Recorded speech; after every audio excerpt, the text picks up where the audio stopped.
ਇਹ ਡਰਾਮੇਬਾਜ਼ੀ ਕਰ ਰਿਹਾ ਇਹ ਉਹੀ ਸੁਖਵੀਰ ਬਾਦਲ ਹੈ ਜਿਨ੍ਹਾਂ ਨੇ ਬੰਦੀ ਸਿੰਘਾਂ ਦੀ ਪੈਰੋਲ ਰੋਕਣ ਦੇ ਲਈ ਪੂਰਾ ਜ਼ੋਰ ਲਾਇਆ।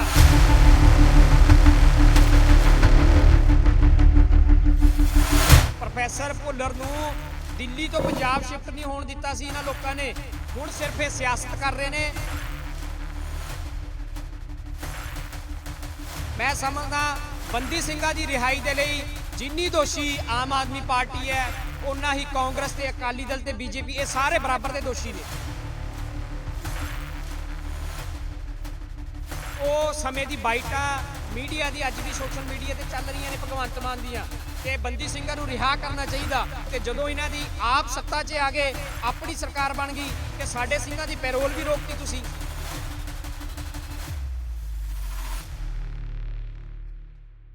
ਇਹ ਡਰਾਮੇਬਾਜ਼ੀ ਕਰ ਰਿਹਾ ਇਹ ਉਹੀ ਸੁਖਵੀਰ ਬਾਦਲ ਹੈ ਜਿਨ੍ਹਾਂ ਨੇ ਬੰਦੀ ਸਿੰਘਾਂ ਦੀ ਪੈਰੋਲ ਰੋਕਣ ਦੇ ਲਈ ਪੂਰਾ ਜ਼ੋਰ ਲਾਇਆ। ਪ੍ਰੋਫੈਸਰ ਭੁੱਲਰ ਨੂੰ ਦਿੱਲੀ ਤੋਂ ਪੰਜਾਬ ਸ਼ਿਫਟ ਨਹੀਂ ਹੋਣ ਦਿੱਤਾ ਸੀ ਇਹਨਾਂ ਲੋਕਾਂ ਨੇ। ਹੁਣ ਸਿਰਫ ਇਹ ਸਿਆਸਤ ਕਰ ਰਹੇ ਨੇ।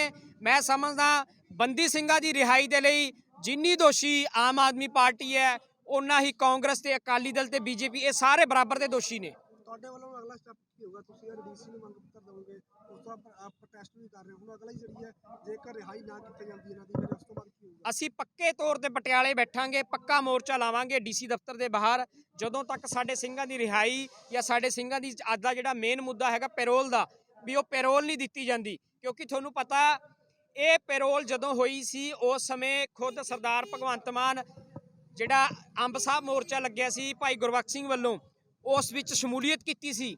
ਉਹ ਸਮੇਂ ਦੀ ਬਾਈਟਾਂ मीडिया की अज भी सोशल मीडिया ते चल रही ने भगवंत मान दियां कि बंदी ਸਿੰਘਾਂ ਨੂੰ रिहा करना चाहिए ते जदों इन्हां दी आप सत्ता 'च आ गए अपनी सरकार बन गई ते साडे ਸਿੰਘਾਂ ਦੀ पैरोल भी रोकती तुसीं।